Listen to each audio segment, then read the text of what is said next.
ओम शांति। 15-10-24 की वाणी है। मीठे बच्चे, तुम सबकी आपस में एक मत है। तुम अपने को आत्मा समझ एक बाप को याद करते हो तो सब भूत भाग जाते हैं। प्रश्न, पद्मा पदम भाग्यशाली बनने का मुख्य आधार क्या है? उत्तर, जो बाबा सुनाते हैं उस एक एक बात को धारण करने वाले ही पद्मा पदम भाग्यशाली बनते हैं। जज करो बाबा क्या कहते हैं और रावण संप्रदाय वाले क्या कहते हैं। बाप जो नॉलेज देते हैं उसे बुद्धि में रखना। स्वदर्शन चक्रधारी बनना ही पद्मा पदम भाग्यशाली बनना है। इस नॉलेज से ही तुम गुणवान बन जाते हो। ओम शांति। रूहानी बाप अंग्रेजी में कहा जाता है स्पिरिचुअल फादर। सत्युग में जब तुम चलेंगे तो वहां अंग्रेजी आदि दूसरी कोई भाषा तो होगी नहीं।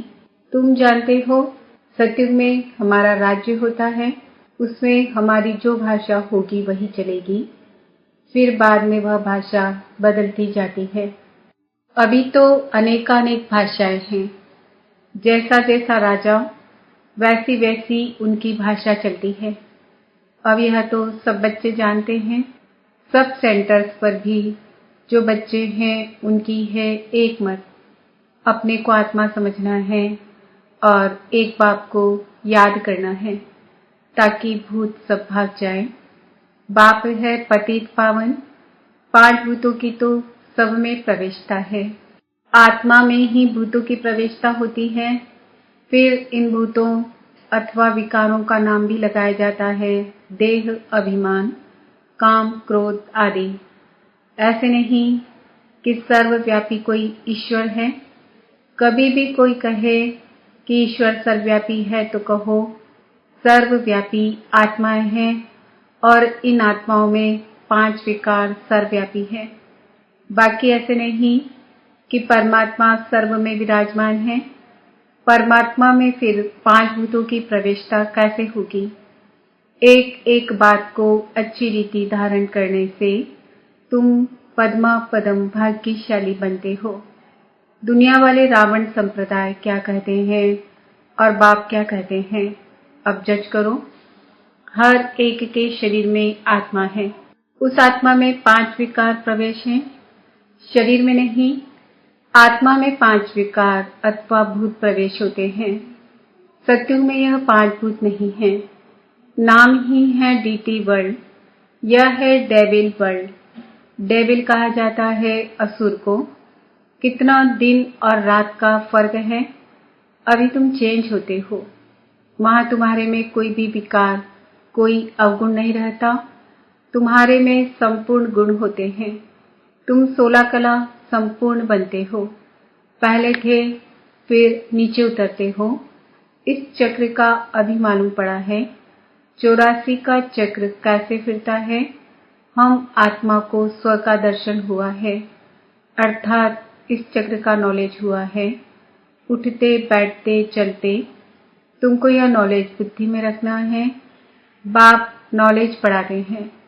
यह रूहानी नॉलेज बाप भारत में ही आकर देते हैं। कहते हैं ना हमारा भारत, वास्तव में हिंदुस्तान कहना तो रॉन्ग है।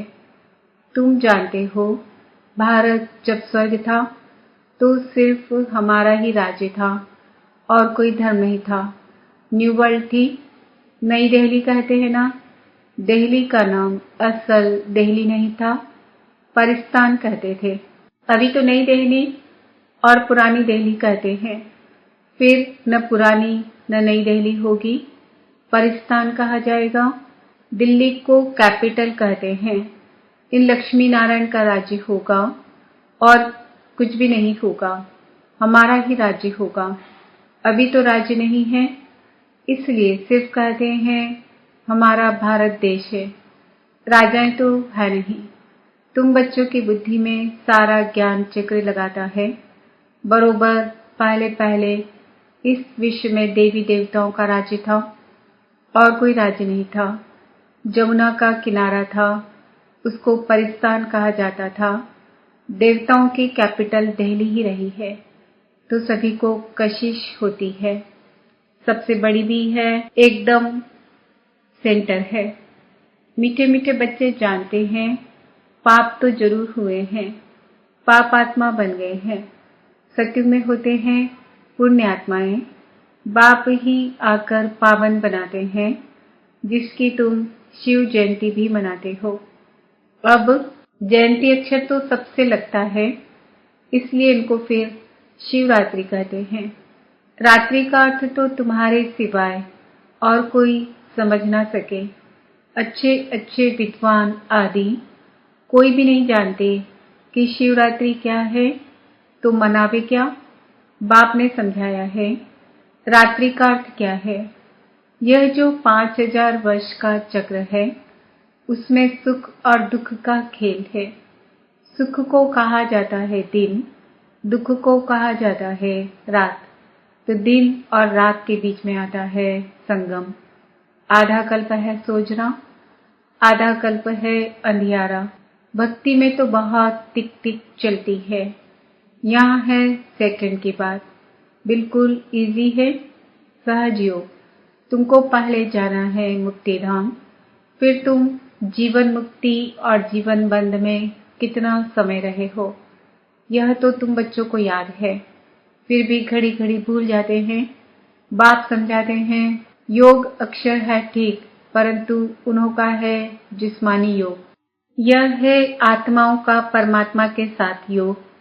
सन्यासी लोग अनेक प्रकार के हठ योग आदि सिखाते हैं, तो मनुष्य मूझते हैं।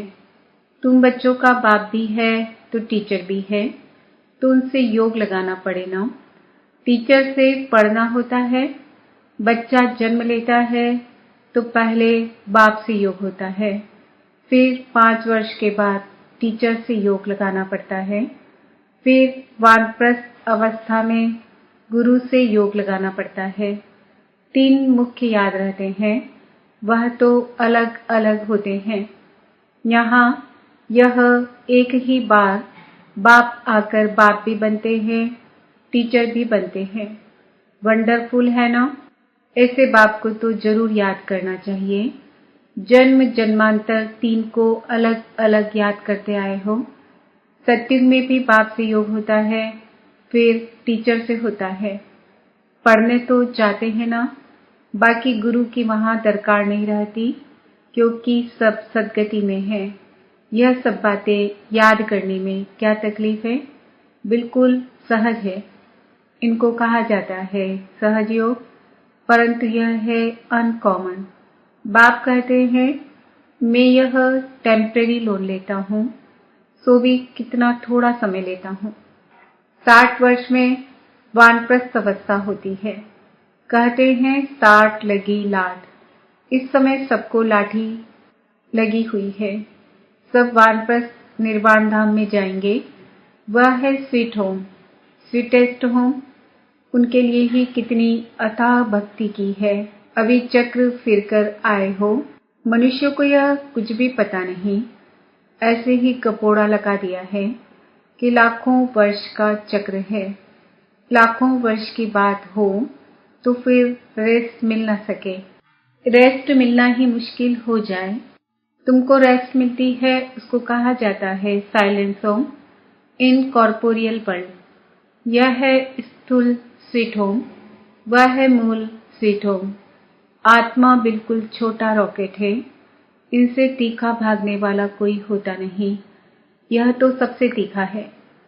1 सेकंड में शरीर छूटा और यह भागा। दूसरा शरीर तो तैयार रहता है। ड्रामानुसार पूरे टाइम पर उनको जाना ही है। ड्रामा कितना एक्यूरेट है, इनमें कोई इनएक्यूरेसी है नहीं, यह तुम जानते हो। बाप भी ड्रामानुसार बिल्कुल एक्यूरेट टाइम पर आते हैं। 1 सेकंड का भी फर्क नहीं पड़ सकता है। मालूम कैसे पड़ता है कि इनमें बाप भगवान हैं? जब नॉलेज देते हैं, बच्चों को बैठ समझाते हैं। शिवरात्रि भी मनाते हैं ना। मैं शिव कब कैसे आता हूँ वह तुमको तो पता नहीं है। शिवरात्रि कृष्ण रात्रि मनाते हैं, राम की नहीं मनाते, क्योंकि फर्क पड़ गया ना। शिवरात्रि के साथ श्री कृष्ण की भी रात्रि मना लेते हैं, परंतु जानते कुछ भी नहीं। यहाँ है ही आसुरी रावण राज्य। यह समझने की बातें हैं। यह तो है बाबा। बूढ़े को बाबा कहेंगे, छोटे बच्चे को बाबा थोड़ी कहेंगे। कोई कोई लव से भी बच्चे को बाबा कह देते हैं, तो उन्होंने भी श्री कृष्ण को लव से कह दिया है। बाबा तो तब कहा जाता है जब बड़े हो, फिर बच्चे पैदा करते हो।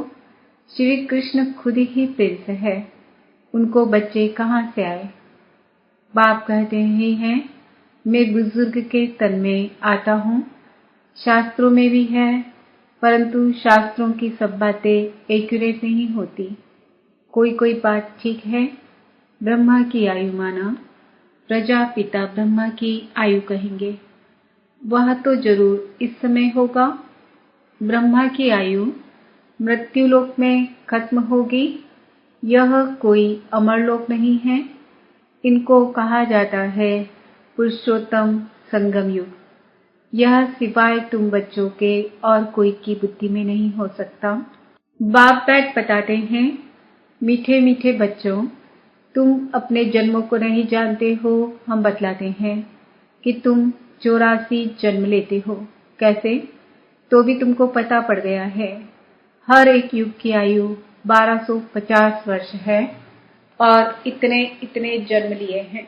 84 जन्मों का हिसाब है ना। 84 लाख का तो हिसाब हो न सके। इनको कहा जाता है 84 का चक्र। 84 लाख की तो बात ही याद न आए। यहाँ कितने अपरम अपार दुख हैं। कैसे दुख देने वाले बच्चे पैदा होते रहते हैं। इसको कहा जाता है घोर नर्क। बिल्कुल छीछी दुनिया है। तुम बच्चे जानते हो, अभी हम नई दुनिया में जाने के लिए तैयारी कर रहे हैं। पाप कट जाए तो हम पुण्य आत्मा बन जाएं। अभी कोई पाप नहीं करना है। एक दो पर काम कटारी चलाना, यह आदि मध्य अंत दुख देना है। अभी यह रावण राज्य पूरा होता है। अभी है कलयुग का अंत। यह महाभारी लड़ाई है अंतिम। फिर कोई लड़ाई आदि होगी ही नहीं। वहां कोई भी यज्ञ रचे नहीं जाते। जब यज्ञ रचते हैं तो उसमें हवन करते हैं। बाप ने भी यह जो रुद्र यज्ञ रचा है, इसमें बच्चे अपने पुरानी सामग्री सब स्वाहा कर देते हैं। अब बाप ने समझाया है, यह है रुद्र ज्ञान यज्ञ। रुद्र शिव को कहा जाता है। रुद्रमाला कहते हैं ना। निवृत्ति मार्ग वालों को प्रवृत्ति मार्ग की रस्म रिवाज का कुछ भी पता नहीं है। वह तो घर बार छोड़ जंगल में चले जाते हैं। नाम ही पड़ा है सन्यास। किसका सन्यास? घर बार का। खाली हाथ निकलते हैं। पहले तो गुरु लोग बहुत परीक्षा लेते हैं, काम कराते हैं। पहले भिक्षा में सिर्फ आटा लेते थे, रसोई नहीं लेते थे। उन्हों को जंगल में ही रहना है। वहां कंद मूल फल मिलते हैं। यह भी गायब है। जब सतो प्रधान सन्यासी होते हैं तब यह खाते हैं। अभी तो बात मत पूछो, क्या क्या करते रहते हैं। इसका नाम ही है विशेष वर्ल्ड। वह है वाइसलेस वर्ल्ड। तो अपने को विशेष समझना चाहिए ना। बाप कहते हैं सत्युग को कहा जाता है शिवालय, वाइसलेस वर्ल्ड। यहाँ तो सब है पतित मनुष्य, इसलिए देवी देवता के बदले नाम ही हिंदू रख दिया है। बाप तो सब बातें समझाते रहते हैं। तुम असल में हो ही बेहद बाप के बच्चे। वह तो तुम्हें 21 जन्मों का वर्षा देते हैं। तो बाप मीठे मीठे बच्चों को समझाते हैं, जन्म जन्मांतर के पाप तुम्हारे सर पर हैं। पापों से मुक्त होने के लिए ही तुम बुलाते हो। साधु संत आदि सब पुकारते हैं, है पतित पावन। अर्थ कुछ नहीं समझते, ऐसे ही गाते रहते हैं, ताली बजाते रहते हैं। उनसे कोई पूछे परमात्मा से योग कैसे लगावें, उनसे कैसे मिले, तो कह देंगे वह तो सर्वव्यापी है। क्या यही रास्ता बताते हैं? कह देते वेद शास्त्र पढ़ने से भगवान मिलेगा, परंतु बाप कहते हैं मैं हर 5000 वर्ष के बाद ड्रामा के प्लान अनुसार आता हूँ। यह ड्रामा का राज सिवाय बाप के और कोई नहीं जानते। लाखों वर्ष का ड्रामा तो हो ही नहीं सकता। अब बाप समझाते हैं, यह 5000 वर्ष की बात है। कल पहले भी बाबा ने कहा था कि मन मना भव, यह है महामंत्र, माया पर जीत पाने का मंत्र है। बाप ही बैठ अर्थ समझाते हैं, दूसरा कोई अर्थ नहीं समझाते। गाया भी जाता है ना, सर्व का सद्गति दाता एक, कोई मनुष्य तो हो नहीं सकता। देवताओं की भी बात नहीं है, वहां तो सुख ही सुख है, वहां कोई भक्ति नहीं करते। भक्ति की जाती है भगवान से मिलने के लिए। सतयुग में भक्ति होती नहीं, क्योंकि 21 जन्मों का वर्षा मिला हुआ है। तब गाया भी जाता है, दुख में सिमरन सब करे, सुख में करे न कोई। यहाँ तो अथाह दुख है, घड़ी घड़ी कहते हैं, भगवान रहम करो। यह कलयुगी दुखी दुनिया सदैव नहीं रहती। सतयुग त्रेता पास्ट हो गए हैं, फिर होंगे। लाखों वर्ष की तो बात भी याद नहीं रह सकती है। अब बाप तो सारी नॉलेज देते हैं, अपना परिचय भी देते हैं और रचना के आदि मध्य अंत का राज भी समझाते हैं। 5000 वर्ष की बात है। तुम बच्चों को ध्यान में आ गया है। अभी तो पराए राज्य में हो, तुमको अपना राज्य था। यहाँ तो लड़ाई से अपना राज्य लेते हैं, हथियारों से मारामारी से अपना राज्य लेते हैं। तुम बच्चे तो योग बल से अपना राज्य स्थापन कर रहे हो। तुम्हें सतो प्रधान दुनिया चाहिए। पुरानी दुनिया खत्म हो, नई दुनिया बनती है। इसको कहा जाता है कलयुगी पुरानी दुनिया, सतयुग है नई दुनिया। यह भी किसको पता नहीं है। सन्यासी कह देते यह आपकी कल्पना है। यहाँ ही सतयुग है, यहाँ ही कलयुग है। अब बाप बैठ समझाते हैं, एक भी ऐसा नहीं है जो बाप को जानते हो। अगर कोई जानता होता तो परिचय देता। सतयुग त्रेता क्या चीज है, किसको समझ में थोड़ी ही आता है। तुम बच्चों को बाप अच्छी रीति समझाते रहते हैं। बाप ही सब कुछ जानते हैं, जानी जाननहार अर्थात नॉलेजफुल है। मनुष्य सृष्टि का बीज रूप है, ज्ञान का सागर है, सुख का सागर है। उनसे ही हमको वर्षा मिलना है। बाप नॉलेज में आप समान बनाते हैं। अच्छा, मीठे मीठे सिकिल दे बच्चों प्रति माता पिता बाप दादा का याद प्यार और गुड मॉर्निंग। रूहानी बाप की रूहानी बच्चों को नमस्ते। हम रूहानी बच्चों की रूहानी माता पिता बाप दादा को याद प्यार गुड मॉर्निंग नमस्ते ओम शांति। धारणा के लिए मुख्य सार, यह पापों से मुक्त होने का समय है, इसलिए अभी कोई पाप नहीं करना है। पुरानी सब सामग्री इस रुद्र यज्ञ में स्वाहा करनी है। अभी वानप्रस्थ अवस्था है, इसलिए बाप टीचर के साथ साथ सतगुरु को भी याद करना है। स्वीट होम में जाने के लिए आत्मा को सतो प्रधान बनाना है। वरदान, अपनी सूक्ष्म कमजोरियों को चिंतन करके परिवर्तन करने वाले स्वचिंतक भव। सिर्फ ज्ञान की पॉइंट्स रिपीट करना, सुनना व सुनाना ही स्वचिंतन नहीं है, लेकिन स्वचिंतन अर्थात अपनी सूक्ष्म कमजोरियों को, अपनी छोटी छोटी गलतियों को चिंतन करके मिटाना, परिवर्तन करना, यही है स्वचिंतक बनना। ज्ञान का मनन तो सभी बच्चे बहुत अच्छा करते हैं, लेकिन ज्ञान को स्वयं के प्रति यूज कर धारणा स्वरूप बनना, स्वयं को परिवर्तन करना, इसकी ही मार्क्स फाइनल रिजल्ट में मिलती है। स्लोगन, हर समय करण करावन हार बाबा याद रहे तो मेंपन का अभिमान नहीं आ सकता। ओम शांति। आज का समान है, मैं